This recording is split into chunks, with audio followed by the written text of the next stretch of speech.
Palestine is officially a territory of Israel being held under a forced occupation which has developed after nearly 70 years of fighting. But after my experiences driving around the West Bank, in my opinion Palestine is a separate country and was number 68 in my cornflake eating mission. Jay flew in to meet me in Tel Aviv and we hired a car to drive around Israel and see what was on offer to the intrepid traveller. We're gonna do a lap around Israel. Yeah. As soon as we can figure out how to get the hell out of Tel Aviv. We saw some beautiful scenery.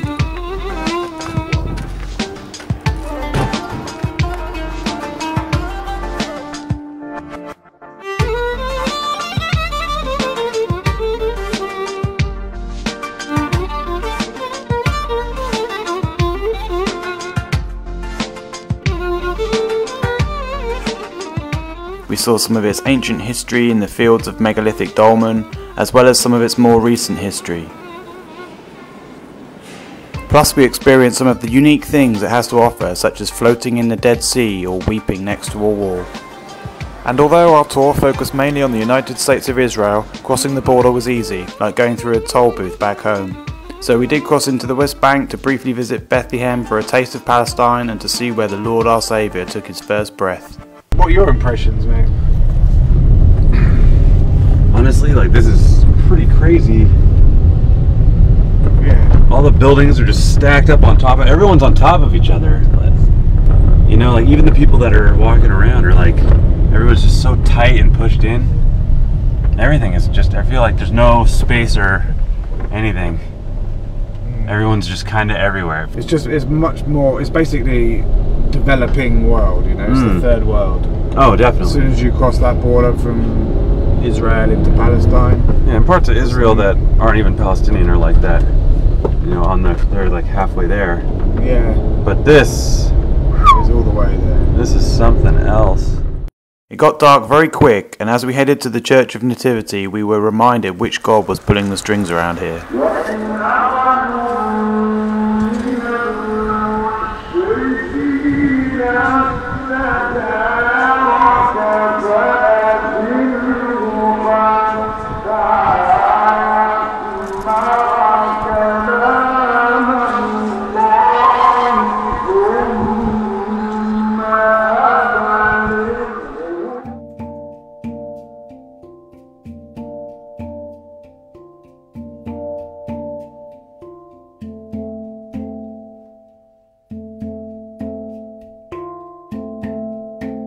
Inside the church was the place where Jesus was born, although I couldn't comprehend how they could be so accurate.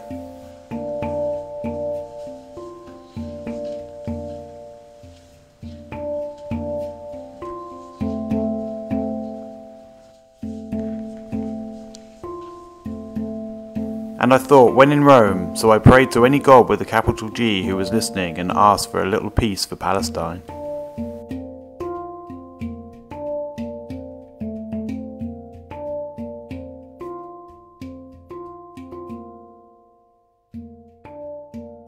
Did you guys see the other guy? His backup was texting on his phone the entire time. I only checked my passport. Yeah, security, baby.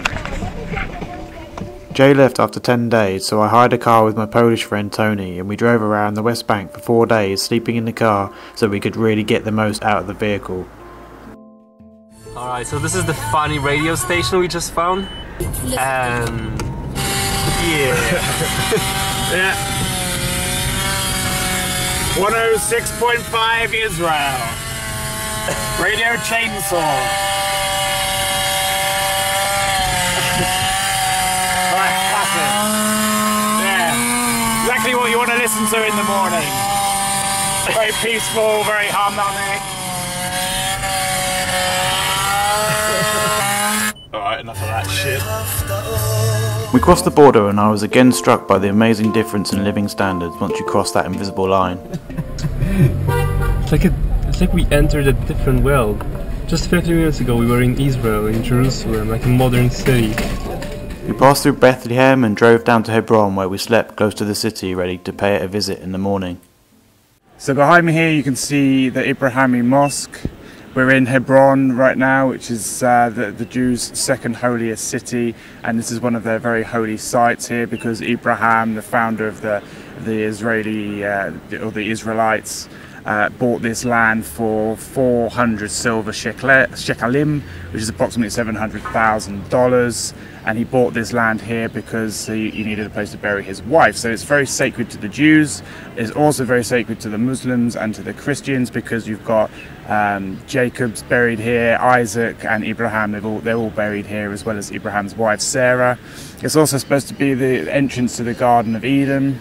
So it's like I said, it's a very religious site. There's lots of Jewish people doing Jewishy type things in there, praying, and there's an old man that's kissing people on the head, which is quite interesting. It's a very weird place though, Hebron, because it's completely split. The Jews are in 3% of the town and the rest is Muslim. There's something like 500 Jews here and 4,000 Israeli soldiers basically. So it's got a very weird vibe indeed. But it's a beautiful day, so we're going to go now and check out the Muslim part. To get to the Muslim section, we had to pass through an army checkpoint.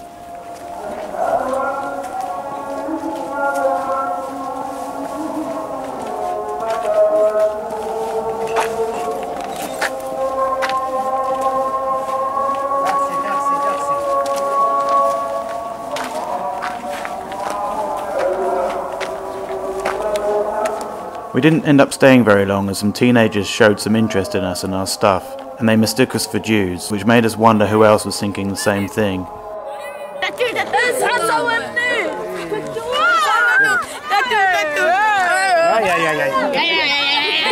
We were helped out by a guy shooing the kids away, then we headed back to the safety of our 4,000 military bodyguards. It felt strange, as I have always been welcomed by Muslim people, but these were people being openly oppressed in many ways. For example, I saw Jews carrying guns in the street, but if a Muslim did that, they would quite literally be shot by the military forces. From Hebron we went back through Bethlehem and down into the Jordan Valley to visit Jericho, which has lots of significant events in the past related to religious stories, but there wasn't much to see nowadays. Except for a plaque showing where Yasser Arafat once made a speech, and a famous fig tree where Jesus once showed his worth by asking a tax collector to come down from the tree and talk to him. Before leaving town to sleep next to the Dead Sea, we climbed up and visited the Mount of Temptation. So this is Mount Temptation, where Jesus came and was tempted by the devil. Basically, he walked around the desert for 40 days without eating, and then he came here to have a little chill, and the devil came and gave him a stone and said, turn that into something lovely and eat, and Jesus resisted. So it's now kind of a sacred place. It's got this monastery up here, so it's quite interesting. It's a beautiful place overlooking Jericho, but it's not that good. This part of the West Bank had a much nicer atmosphere. People seemed happy despite life here being so tough. Are you a tour guide here? I used to be a tour guide, yes, but one career or one job here is not enough to survive. You have to work two jobs at least. If you have a family, you know, I'm still single, so one job is good for me, but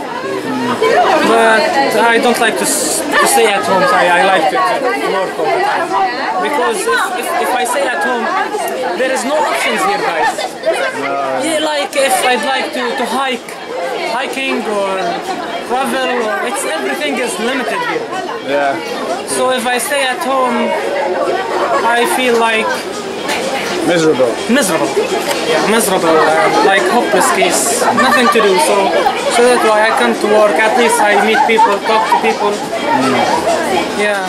From Jericho we enjoyed spectacular scenery as we drove up out of the Jordan Valley. Along the way we passed a Jewish settlement that looked really surreal and out of place, so we stopped to video before continuing on to the Taybeh brewery, which is a source of pride for the Palestinian people and a damn tasty beer. We were shown a video and then guided around. After that we cool the beer and send it to the fermenting tanks. And because we don't add any preservatives or additives in our beer, it takes a longer time for the beer to ferment naturally. So it sits here for 21 days producing alcohol and CO2. After that we filter the beer and then package it. For the past 8 years now we've been exporting from Taybeh to Turkey and Japan. 4 years to Sweden. Now we're working in the US and the UK, and then I think next month probably we'll have a shipment to Denmark. We're not in the Middle East, not in any Arab countries. I guess there's not much demand either, because Muslims can't drink alcohol, right? That's what you think, yeah. Yeah, well, they're not supposed to. Yeah. But in the more liberal cities like Ramallah, Bethlehem, Jerusalem, you have Muslims who do drink, you have Muslims who don't drink. In the more Muslim populated cities like Hebron, Nablus, Tulkarem, Jenin, Muslim populated cities, alcohol is prohibited. But you have those who live there, some of them drink, but not in the town. They go somewhere else to drink and then they go back home. Some of them are very conservative and they don't want to, come near the bottle of beer or anything. So. From the brewery, we travelled to Ramallah, which is a very patriotic and traditional city with flags flying everywhere.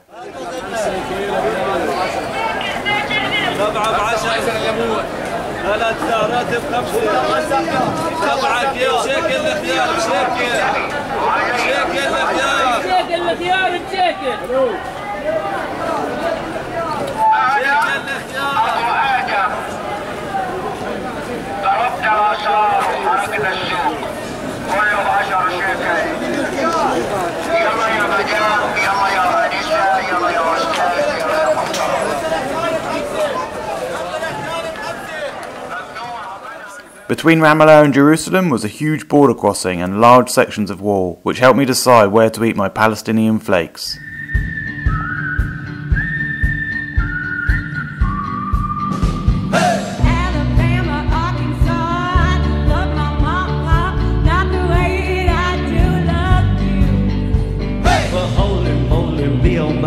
You're the apple of my eye, girl. I never loved one like you. Man, oh man, you're my best friend. I'm screaming to there's nothing there. That we got everything we need. Well, hot and heavy pumpkin pie, chocolate candy, Jesus Christ, ain't nothing please me more than you. Oh, yes we are home. So this is my cornflakes in Palestine moment. My 68th country. I've chosen this spot to show the wall basically, which separates the Jewish part from the Arab part, so basically between Israel and Palestine. It's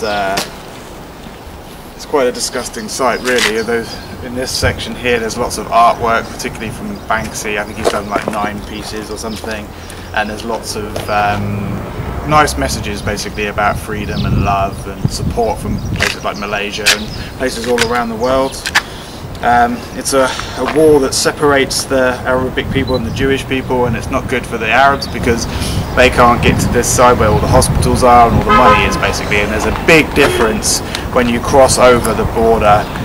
You can notice that dramatically how much money there is on one side and how little there is on this side. So this is why I've chosen to do my cornflake moment in Palestine at this spot.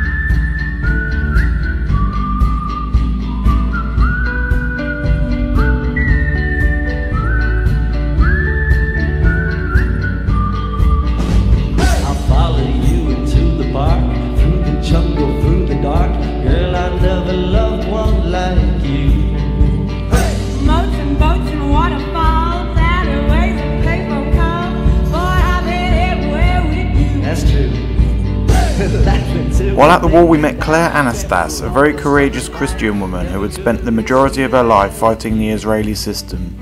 Her house had been surrounded, and due to its strategic location she had been harassed beyond belief by the Israeli army. But despite pressure to sell her property, she stays put and sells handicrafts made by local children, such as these nativity scenes with a big wall in the way. We also met a young tourist guide who was keen to tell us his story. 15 years I don't see Jerusalem. I don't know what is Jerusalem. I am a smaller boy with my mom, with my grandmom to Jerusalem, to see Jerusalem when I'm a smaller boy, like 7 years old, like that. I am now 24 years old now. Before that, I don't see Jerusalem. If you take me now, I don't know what is Jerusalem. Okay. I don't know. Right, so you're not allowed to go to Jerusalem? No, I can't. If I call maybe the checkpoint, maybe he killing me. You really? If maybe I walk near in the wall, maybe he killing me. He shot me. I suspect you of having a bomb or something. Yeah, something like that. He think like that. Why would you want to go to Jerusalem? We want to work. To work? Yeah, we want to go to pray in the mosque. To see the mosque? Yeah, you see the mosque.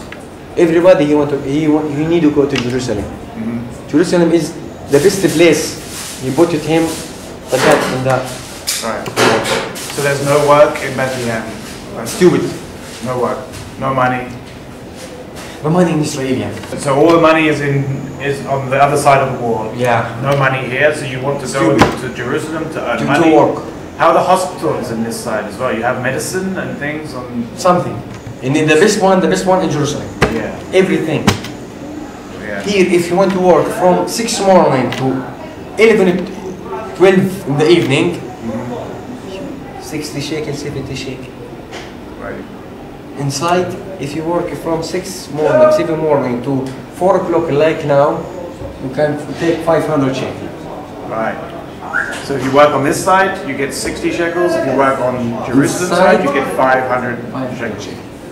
Wow. So there's a big difference. Yeah. For our last night in the West Bank, we went to Herodion, the ruins of a fortress and palace 5 kilometers south of Bethlehem, where King Herod, the Roman king who wanted Jesus killed, was supposed to have lived and is now allegedly buried. But we chose not to pay the overpriced entrance fee and enjoyed the view instead. This is what it's all about. This is what World War III is going to be fought over. Land such as this. Ridiculous, really. What do you think, Tony? After having driven around Palestine for 3 days, what's your opinion now about the conflict? 20 years, it's just going in the right direction. Now I feel like we're going in the wrong direction, and Bill Clinton and Obama come over here and they pretend that they're trying to make some sort of, some sort of steps towards peace. Well, bullshit as far as I'm concerned. Looks like a god's face in the clouds. It looks like Jesus with like a big Mexican bandit moustache or something. And he's got a big mole on his face. While overlooking the valley, we met some locals, and although communication was difficult, we managed by talking like cavemen and reusing a word we both knew. مصر مصر مصر زي على الفيسبوك فيسبوك Yeah, you have internet yet? Facebook? Me, Facebook. انت فيسبوك؟ Friends, yeah. استنى خليك تكتب لي الفيسبوك. There you go. Thanks you. Thank you. Me, Facebook. Yeah. Facebook? Yep. But our social media chat worked as they invited us back to their place and showed us a good time.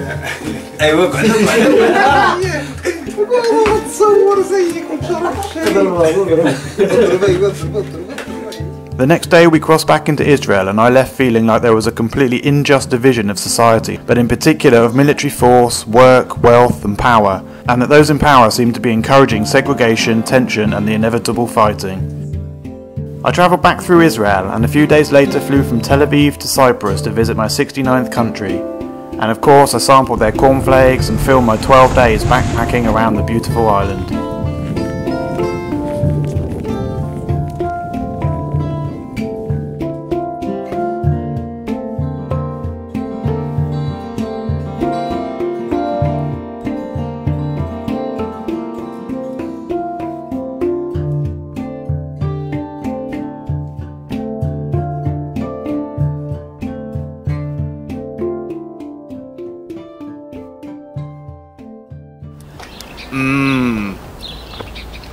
Yum yum.